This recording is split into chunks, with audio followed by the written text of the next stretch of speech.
নবনির্বাচিত মার্কিন president Donald Trump তার প্রশাসনে অর্থমন্ত্রী পদে স্কট বেসেন্টকে মনোনয়ন দিয়েছেন। অনেক নাটকীয়তার পর তাকে এ পদে মনোনীত করা হলো। ওয়াল স্ট্রিটের স্বনামধন্য বিনিয়োগকারী স্কট বেসেন্ট একসময় হাঙ্গেরিয়ান মার্কিন ব্যবসায়ী ও ধনকুবের জর্জ সরোসের জন্য কাজ করেছেন। 2024 সালের প্রেসিডেন্ট নির্বাচনের প্রচার কাজের শুরু থেকেই ট্রাম্পকে সমর্থন জুগিয়েছেন তিনি। অর্থমন্ত্রী পদে স্কট বেসেন্টের নাম ঘোষণা করে শুক্রবার নিজের সোশ্যাল ট্রুথে দেয়া এক পোস্টে ট্রাম্প বলেন, বিশ্বের অন্যতম খ্যাতনামা আন্তর্জাতিক বিনিয়োগকারী এবং ভূ রাজনৈতিক ও অর্থনৈতিক কৌশলবিদ হিসেবে স্কটকে ব্যাপক সম্মান করা হয়।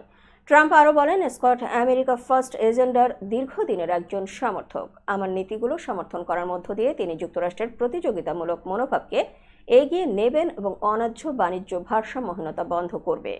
গতকাল যুক্তরাষ্ট্রের পরবর্তী প্রশাসনে শ্রমমন্ত্রী পদে 56 বছর বয়সী লরি শাভেজ ডিরেমারের নাম ঘোষণা করেছেন ট্রাম্প।